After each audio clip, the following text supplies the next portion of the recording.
ముందుగా డైరెక్టర్ గారితో నమస్తే. రాజేష్ నాయుడు గారు హాయ్ అండి. సో ఫస్ట్ సన్నీ లియోనే మీరు ఎందుకు సెలెక్ట్ చేసుకున్నారు? ఆ క్యారెక్టర్కి ఒక పవర్ఫుల్ సిఐడి ఆఫీసర్. సో దానికి అందరికీ తెలిసిన ఒక క్లాసీ ఫేస్ కావాలి, అంతే పవర్ఫుల్గా ఉండాలి. సో సన్నీ లియోన్ గారి గురించి అంతా చాలామంది ఇష్టపడే పర్సన్. ఇప్పటి వరకు ఆమెని గ్లామరస్గా ఐటమ్ సాంగ్స్ కోసం, ఏదైనా హర్రర్ ఎలిమెంట్స్ కోసం ఇట్లానే యూజ్ చేశారు. సో మనం ఇంకొక ఎలిమెంట్ కూడా యాడ్ చేసి ఆమెను ఒక powerful CID officer and also commercial సాంగ్తో బాగుంటుంది అనిపించి. సో మొదటగా అప్రోచ్ అయినప్పుడు సో ఎలా ఉండింది అది అప్రోచ్మెంట్?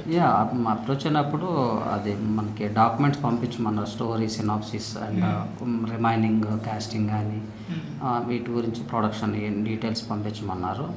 సో అవన్నీ చూశారు. ప్రొడక్షన్ డైరెక్టర్ కొత్త అన్నా కూడా కంటెంట్ బాగా నచ్చి వాళ్ళ హస్బెండ్ డానీ గారు తీసుకున్నారు. డానీ గారి కంటెంట్ బాగా నచ్చి ఆయన ఇప్పుడు మాట్లాడారు, అన్నీ తెలుసుకొని ఒక మంచి రోల్లో చూపిస్తున్నారు కాబట్టి డెఫినెట్గా చేద్దామని చెప్పి వాళ్ళ ఇంట్రెస్ట్ పెట్టారు. త్రిముఖ అనగానే మనకు అంటే 3 ఫేసెస్ అని. అవును. సో ఏంటి దీన్ని టైటిల్ పెట్టడానికి ఏంటి రీజన్ ఏంటి? అదే మీ ఏదైతే మీ గెస్ ఉందో అది కరెక్టే. మూడు ఫేస్లు. కంటెంట్కి వచ్చేసరికి ఏంటంటే ప్రతి ముగ్గురు మధ్య, ప్రతి 3 గ్యాంగుల మధ్య, ప్రతి మూడు స్క్రీన్ ప్లే నడుస్తూ ఉంటాయి.